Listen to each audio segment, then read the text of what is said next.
이준석이 국민의힘 당대표로 선출됨에 따라 이준석 아빠 친구인 유승민과 주변 무리들이 당의 신주류로 부상하게 됐습니다. 하지만 유승민과 그 조무래기들은 국회의원단 내에서는 소수파이기 때문에 향후 이준석의 당 운영이 순탄치 못할 것이란 분석이 나옵니다. 이준석이 윤석열 전 검찰총장으로부터 당선 축하 인사를 받았다고 밝혔습니다. 축하 인사는 통화가 아닌 문자로 받았다고 말한 이준석은 자세한 내용을 공개하긴 어렵다고 말했습니다. 나눈 대화가 축하 인사 말고는 없어서 공개를 못한다고 하는 건 아닌지 의심되는 상황입니다. 공수처가 윤석열 전 검찰총장 고발사건 수사에 착수하면서 고발장을 제출한 시민단체 사법정의 바로 세우기 시민행동 김한매 대표의 행적에 관심이 쏠리고 있습니다. 김한매는 윤 전 총장 관련해서만 20여 건 이상의 고발장을 제출한 것으로 알려졌습니다. 자신의 소중한 삶을 윤석열 고발장 쓰는데 전적으로 할애한 대단한 사람이 아닐 수 없습니다. 더불어민주당 의원들의 부동산 전수조사를 회피했던 전현희 국민권익위원회 위원장이 국민의힘 의원들의 조사엔 조사단장을 맡으면서 진두지휘할 것으로 전해졌습니다. 문재인 대선 캠프에서 일했던 전현희는 친문답게 공정성을 전혀 지키지 않는다는 비난을 받을 것으로 전망됩니다. 국내에서 아스트라제네카 잔여 백신을 접종한 50대 남성이 단 하루 만에 사망했습니다. 평소 기저질환이 없었던 이 남성은 사망 당시 오른쪽 팔을 머리 위로 뻗은 상태로 마비 증세를 보인 것으로 알려졌습니다. 커피숍을 운영하는 자영업자가 자신의 실명을 숨기지 않고 문재인 정권을 적나라하게 비판해 화제를 모으고 있습니다. 자영업자 배운천 씨는 문재인 정권의 소득주도 성장 정책을 조목조목 지적하면서 무식하고 무능하고 무대뽀라고 말했습니다.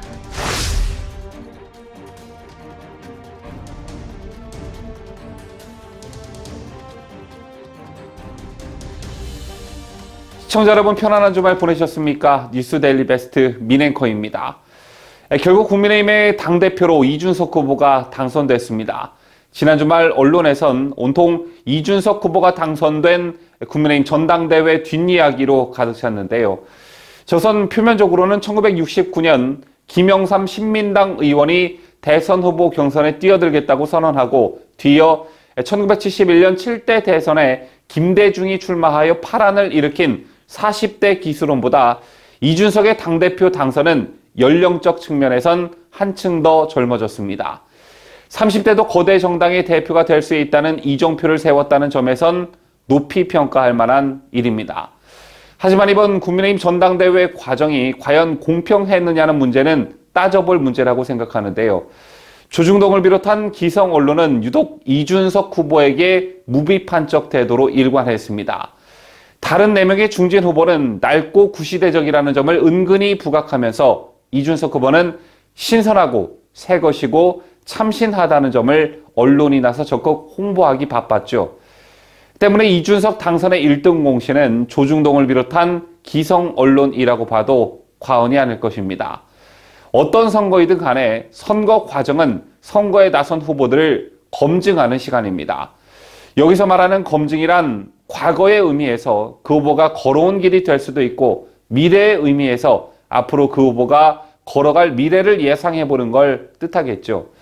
이런 의미에서 이번 국민의힘 전당대회는 그저 이준석 돌풍, 이준석 현상에만 집중됐을 뿐 정작 이준석에 대한 검증 과정이 매우 빈약했습니다.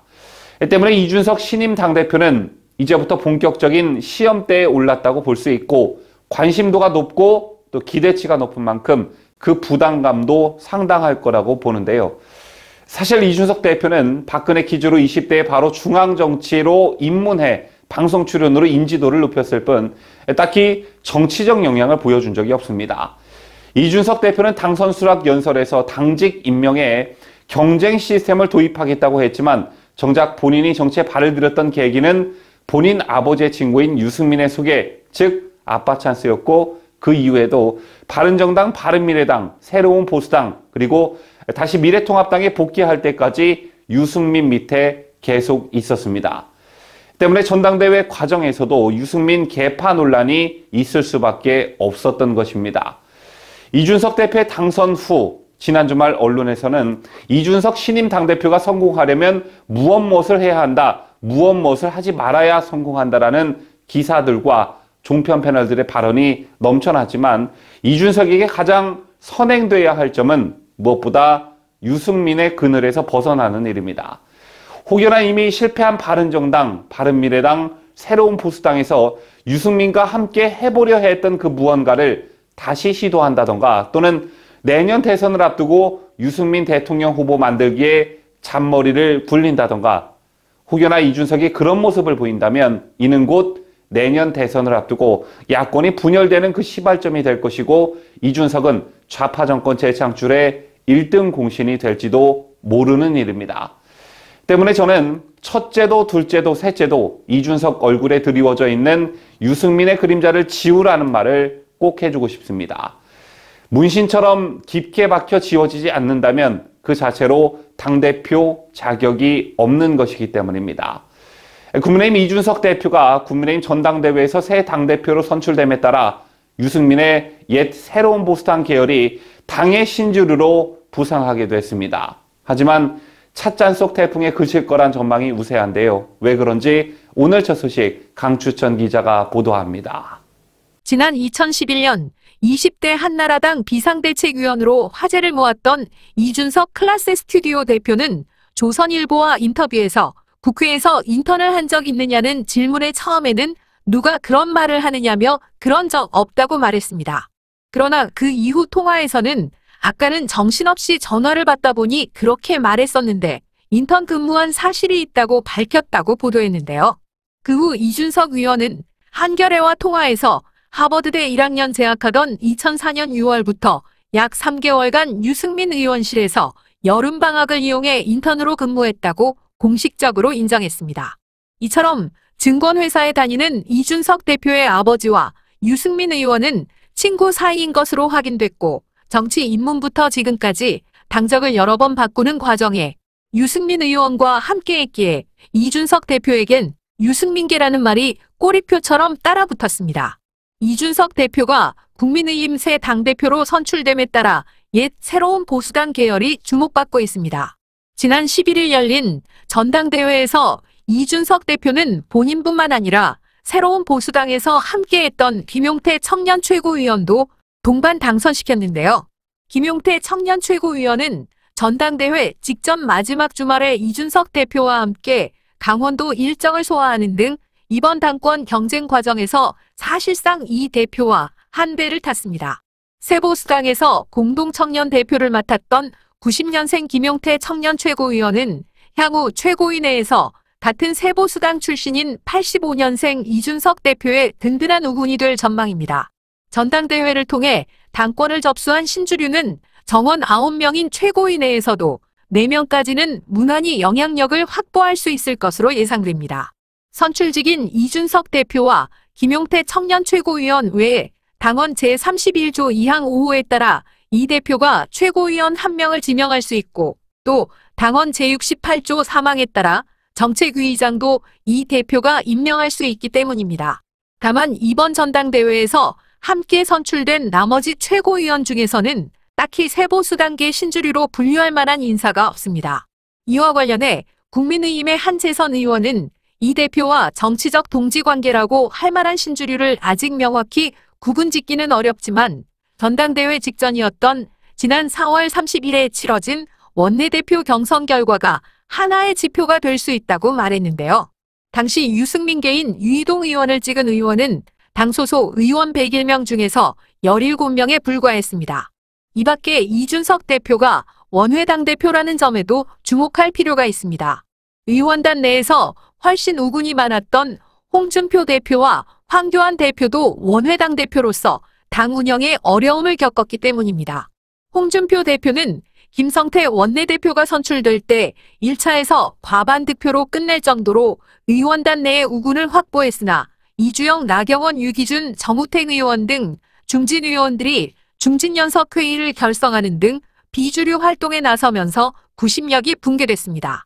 당시 홍준표 대표는 내가 원외라 무시하는 것이냐며 2년 뒤에 국회의원 배지를 달고 돌아오겠다고 말하는 일까지 있었습니다.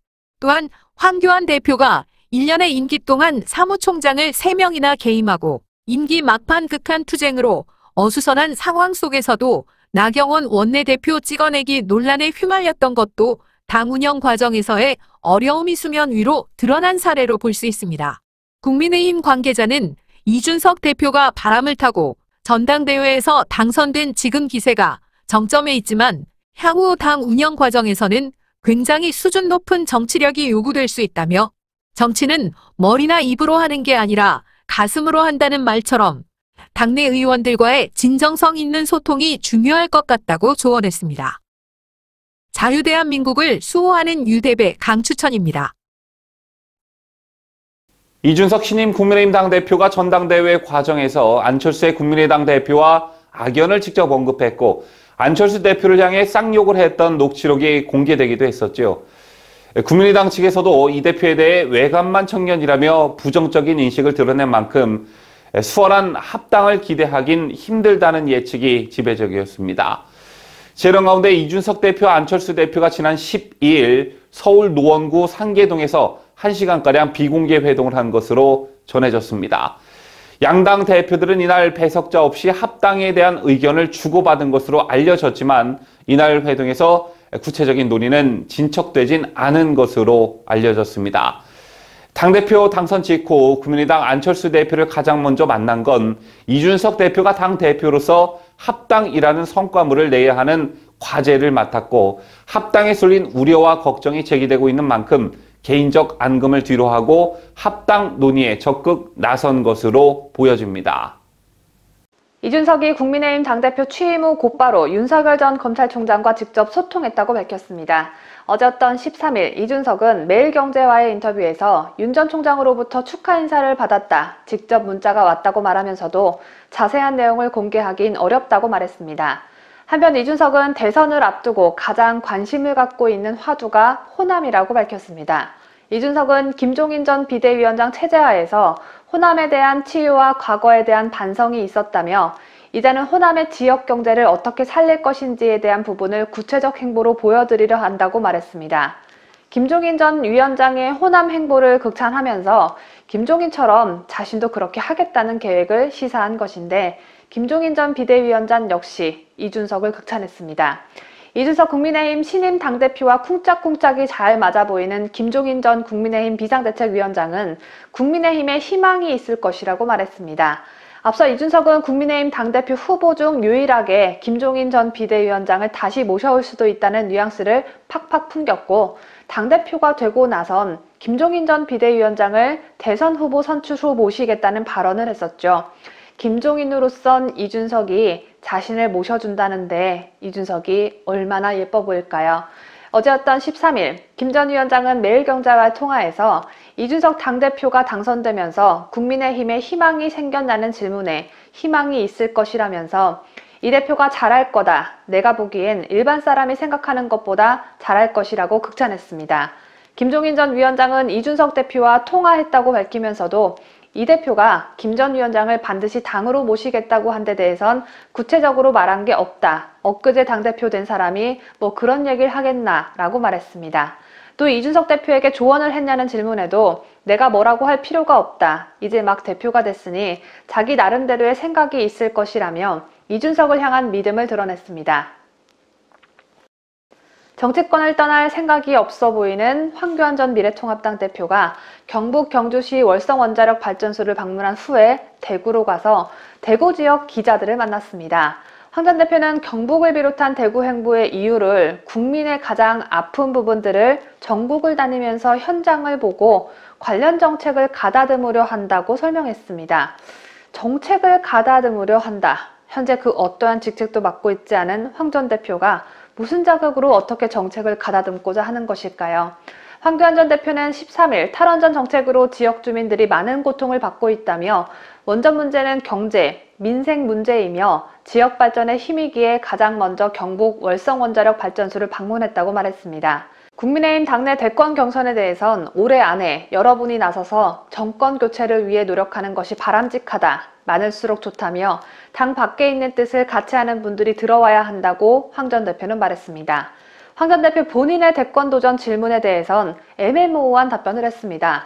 황 전 대표는 윤석열 전 검찰총장, 안철수 대표, 홍준표 전 대표, 김동연 전 경제부총리도 들어와 힘을 모아서 현 정부의 민생 파괴, 경제 파괴에 대해서 심판해야 한다.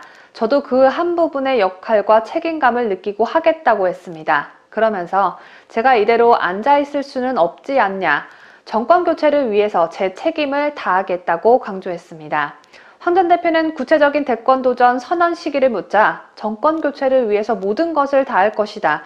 언젠가는 문직이라도 할 것이다 라면서 대권 도전은 선언할 일이 아니다라고 말했습니다.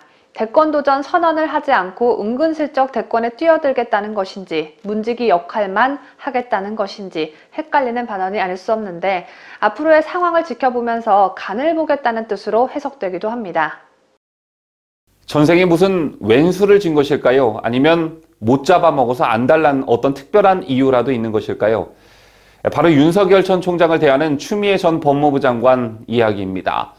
얼마 전 추미애 전 법무부 장관은 정치검사가 바로 대권을 직행한다는 것은 우리 민주주의를 그냥 악마한테 던져주는 거나 똑같다라며 윤석열 전 총장을 악마에 비유했었는데요. 윤 전 총장이 검찰을 마음대로 주무를 수 있다며 전두환 정권 시절 하나회에 비유하기도 했습니다. 그랬던 추미애가 또 윤석열 전 총장을 공격하고 나섰습니다. 그 횟수와 빈도가 점점 많아지는 것 같습니다. 추미애 전 법무부 장관은 윤석열 전 검찰총장의 높은 지지율은 바람든 풍선과 같다며 윤 전 총장이 대선을 완주하지 못할 것이라고 전망했습니다. 추 전 장관은 윤 전 총장의 약점 중 하나로 재산을 거론하며 2천만 원이었던 재산이 결혼 직후 60몇 억이 됐는데 그 부인이 뚜렷하게 소득 활동을 한 것도 없다며 언론이 이런 문제를 전혀 들은 척도 안 하는데 역대 이런 황제 후보가 있을 수 없다고 말했습니다. 추미애 전 장관은 또 조국 사태에 대해 윤 전 총장이 조 전 장관을 수사 기소한 건 대통령의 인사권에 개입한 것이나 마찬가지라며 사모펀드 혐의는 다 걸러졌고 남은 건 이제 자녀 입시에 관한 표창장 위조가 전부라고 주장했습니다.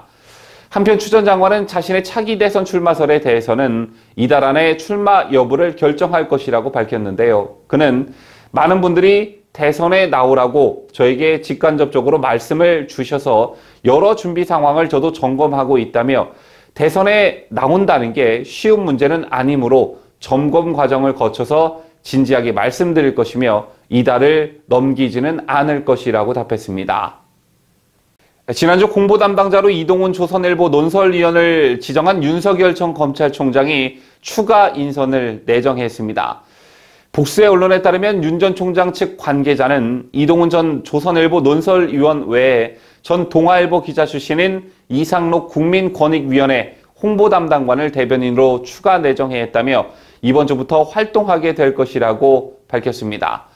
이상록 씨는 동아일보 법조팀장 시절 윤 전 총장과 인연을 맺은 것으로 전해졌는데요.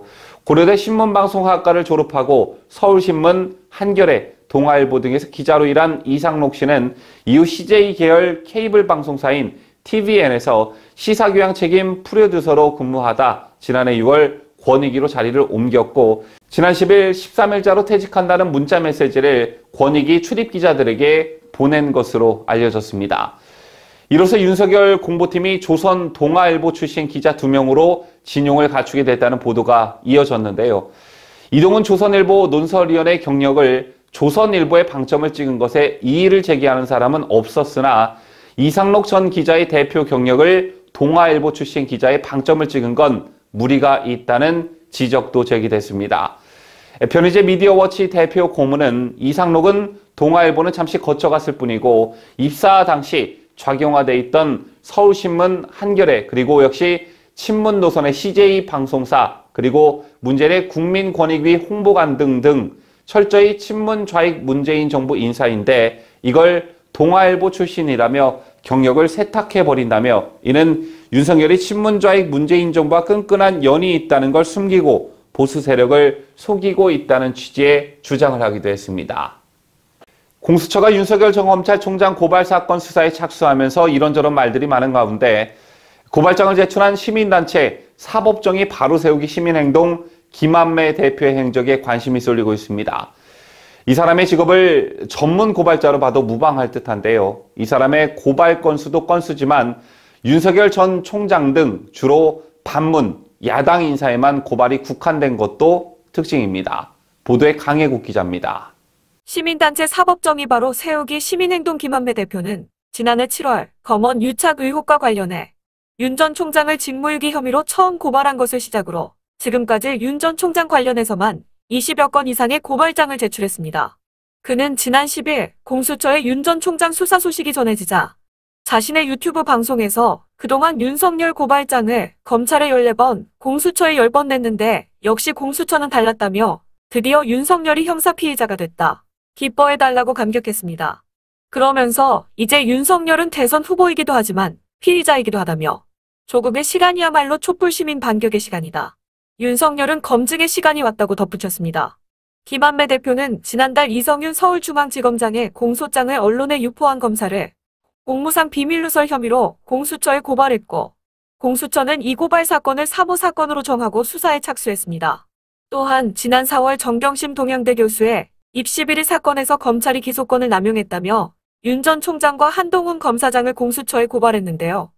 지난해 9월엔 윤 전 총장과 부인 김건희 씨를 뇌물수수 혐의로 나란히 검찰에 고발하기도 했습니다. 아울러 배성범 법무연수원장, 송경호 여주지청장, 고형곤 대구지검 반부패 수사부장 등 이른바 윤석열 라인 인사와 국민의힘 나경원 의원, 곽상도 의원, 신원식 의원, 김기현 의원, 조수진 의원 등 다수의 야권 인사들도 각양각색의 이유로 고발했습니다. 이처럼 정치적 의도가 깔린 듯한 고발 남용은 행정력 낭비를 야기하고 사법 시스템의 정치화를 부추길 수 있다는 지적이 제기되고 있습니다. 구주와 변호사는 고소 고발이 엄연한 국민의 권리임은 부정할 수 없지만 혐의점이 전혀 없고 죄가 될 수 없다는 사실을 알면서도 고발하는 행위는 무고죄가 될 수 있다며 고발 행위 그 자체가 목적이 돼서는 안 된다고 강조했습니다. 자유대한민국을 수호하는 뉴스데일리 베스트 강혜국입니다. 전현희 국민권익위원회 위원장이 국민의힘의 부동산 현황 전수조사 의뢰에 대해 직무회피를 하지 않고 직접 조사단장을 맡는다는 소식이 알려지면서 공정성 논란이 일고 있습니다. 전현희 위원장은 더불어민주당 소속 국회의원 출신의 문재인이 대선 후보였을 당시 선거대책위원회 직능 특보단장을 맡았던 인물입니다. 전현희는 앞서 더불어민주당 소속 국회의원들의 부동산 전수조사에서는 직무를 회피했었습니다. 그리고 권익위는 더불어민주당에서 윤미향을 포함한 고작 12명만이 부동산 투기 의혹이 있다고 발표했었죠. 당시 여론의 분위기는 이랬습니다. 12명 뿐이겠나? 120명에서 0하나를 빼고 발표한 건 아니냐? 국민권익위원장이 민주당 출신인데 12명이란 숫자를 어떻게 믿나? 등등의 반응이 속출했었죠. 그래서 이번 국민의힘 전수조사는 과연 어떤 결과가 나올지 더욱 주목됩니다. 전현희 위원장은 13일 연합뉴스와 통화에서 법률상 저는 직무회피 대상이 아니다라며 오히려 제가 기관장으로서 역할을 다하는 것이 원칙에 맞는 것이라고 말했습니다. 더불어민주당 소속 국회의원들의 부동산 전수조사에서 직무를 회피한 이유에 대해선 자신이 민주당 출신인 만큼 2년 이내에 재직한 법인이나 단체 관련 직무는 회피하도록 한 공무원 행동 강령에 따랐던 것이며 국민의힘 전수조사의 경우와는 다르다고 설명했습니다. 그러면서 전현희는 민주당 조사 때와 똑같은 잣대로 조사할 것이라고 강조했습니다. 그럼에도 국민의힘에서는 전현희 위원장이 조사에 참여하는 것은 온당치 못하다는 비판이 제기될 것으로 보입니다.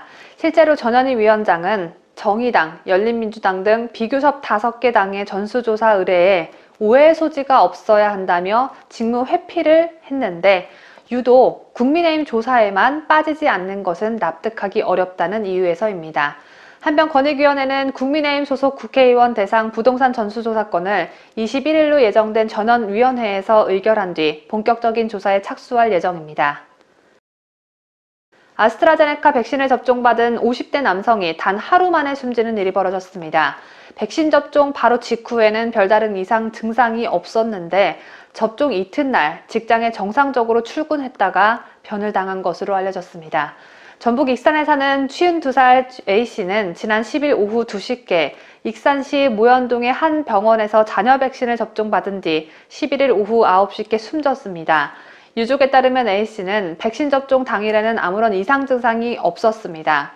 A씨는 다음 날인 11일 아침 팔이 약간 저리고 머리가 조금 아팠지만 병원에서 안내한 경미한 이상 증상이라 정상 출근했습니다.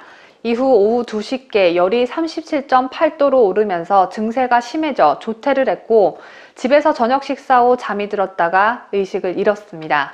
A씨는 사망 당시 오른쪽 팔을 머리 위로 뻗은 상태로 마비 증세를 보였습니다. A씨는 평소 고혈압이나 당뇨 등 기저질환이 없었고 건강했던 것으로 알려졌습니다. 이런 가운데 주요 7개국 정상회의에 주제넘게 참석한 문재인이 영국 코널의 한 호텔에서 파스칼 소리오 아스트라제네카 최고 경영자를 만나 아스트라제네카 백신은 한국에서 접종된 첫 백신이자 가장 많이 접종된 백신으로 의미가 남다르다고 말했습니다. 우리도 의미가 참 남다릅니다. 백신이라 함은 코로나 바이러스가 침투하지 못하도록 방어 역할을 해줘야 하는데 자꾸 이렇게 목숨을 앗아가니 의미가 참 남다를 수밖에 없죠. 그런데 좀 이상한 건 문재인은 아스트라제네카를 접종받은 걸로 알려졌는데 그런 문재인은 아스트라제네카 최고 경영자에게 나도 아스트라제네카를 접종했다. 이 말은 하지 않은 것으로 알려졌습니다. 저라면 아스트라제네카 백신이 한국에서 접종된 첫 백신이자 제가 접종받은 백신이라 의미가 남다르다고 말했을 것 같은데 아스트라제네카가 아닌 다른 백신을 맞은 것 아니냐는 의심을 받았던 문재인은 본인의 아스트라제네카 접종 언급은 하지 않았습니다. 문재인은 아스트라제네카 최고 경영자에게 하반기 공급도 원활하게 이루어질 수 있도록 협조해달라고 요청하기도 했습니다. 이에 소리욱 최고 경영자는 한국의 최우선적인 협력 파트너인 점을 감안해 최대한 노력을 기울이겠다고 화답했습니다. 현재 아스트라제네카 백신은 국내 SK바이오사이언스 안동 공장에서 생산되고 있죠. 이와 관련해 문재인은 한국은 전 세계적인 백신 부족을 해소하기 위해 적극적으로 협력할 것이라며 아스트라제네카사도 더 원활한 세계 백신 공급을 위해 한국의 생산 능력을 활용해 주길 바란다고 말했습니다. 그러면서 특히 SK가 기술을 이전받아 국내에서 직접 생산했기 때문에 한국 국민들이 더 안심하고 접종받을 수 있었다는 달나라 발언을 쏟아냈습니다. 혈전이 생기고 사지가 마비되는 등 부작용이 속출하는 바람에 접종 기피 현상이 점점 심해져서 정부는 백신 접종률을 높이려고 접종자 혜택 등 별의별 조건부는 다 내걸은 주제에 국민들이 더 안심하고 접종받을 수 있었다니 거짓말을 국제적으로 하고 계시는 문재인입니다.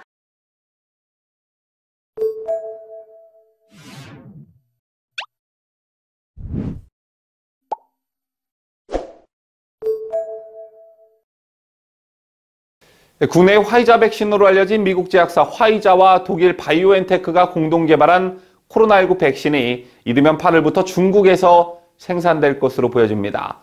13일 중국 관영 매체 황구15 보도에 따르면 중국 푸싱제약 회장은 지난 11일 열린 주주총회에서 이르면 8월 중 백신 생산 라인 완공 생산에 들어갈 수 있다고 밝혔는데요. 중국 푸싱의약과 바이오엔테크는 지난달 합작회사를 세우고 메신저 리보핵산 기술을 이용한 코로나19 백신 연간 10억 도스를 생산할 수 있는 공장을 설립하기로 합의했습니다. 우 회장은 바이오엔테크와 관련 기술 이전 작업을 하고 있으며 공급망 설비 구입과 원재료 준비 등도 진행하고 있다고 말했는데요. 그는 바이오엔테크가 파견한 전문가가 이미 상하이에 도착해 공장 리모델링을 하고 있다고 덧붙였습니다. 한편 중국은 시노팜과 시노백을 포함해 자국 업체의 코로나19 백신을 8억 개 넘게 접종했지만 아직 외국 업체의 백신은 승인을 내리지 않고 있습니다. 천안함 함장이 생떼 같은 부하들을 수장시켰다라는 민주당 상금 부대변인 출신인 조상호의 막말 논란이 가시기도 전에 또 천안함과 관련한 막말 논란이 이어졌습니다. 이번엔 아이들을 가르치는 교사의 입에서 시작되었는데요. 서울 강남의 명문고인 휘문고등학교 교사 정혜욱은 지난 11일 자신의 페이스북에 천안함이 폭침이라 치면 파직에 귀양 갔어야 할 함장이란 새끼가 어디서 주둥이를 나대고 지랄이야. 천안함이 무슨 벼슬이냐. 천안함은 세월호가 아니야. XX야. 넌 군인이라고. 욕먹으면서 짜져 있어 XS야 라는 험악한 말을 쏟아부었습니다. 해당 게시물의 내용이 각종 온라인 커뮤니티를 통해 확산되자 큰 논란이 일었고 정 씨에 대한 비판 여론이 고조되자 정 씨는 문제의 게시물을 삭제하고 오랜 기간 군인이라는 국가의 공적 역할을 수행했던 분에 대해 제 짧은 생각을 지나치게 과도한 욕설과 비난으로 표현했던 것은 전적으로 제 잘못이라는 내용의 사과문을 게재했고 또 최원일 전 함장 등 천안함 장병에게 사과를 하고자 최 전 함장 등이 국방부 등을 상대로 시위를 하는 곳을 찾아다녔지만 최 전 함장 등을 만날 수는 없었다고 밝히기도 했는데요. 결국 정혜욱이 고소당할 것으로 보여집니다. 최 함장 등 천안함 생존 장병 단체 측은 경찰청 국가수사본부를 찾아 정 씨를 모욕죄 혐의 등으로 고소하는 내용의 고소장을 제출할 계획으로 알려졌습니다. 한편 휘문고등학교 측은 지난 13일 학교 교감 명의의 공지를 통해 최근 언론과 SNS에 나오는 본교 선생님의 천안함 관련 글로 인해 놀라움과 분노를 느끼셨을 것이라며 이 일로 고통을 받고 계시는 분들께 죄송하며 일반 학생과 부모님께도 심려를 끼쳐드려 죄송하다라는 내용의 사과문을 공개했습니다.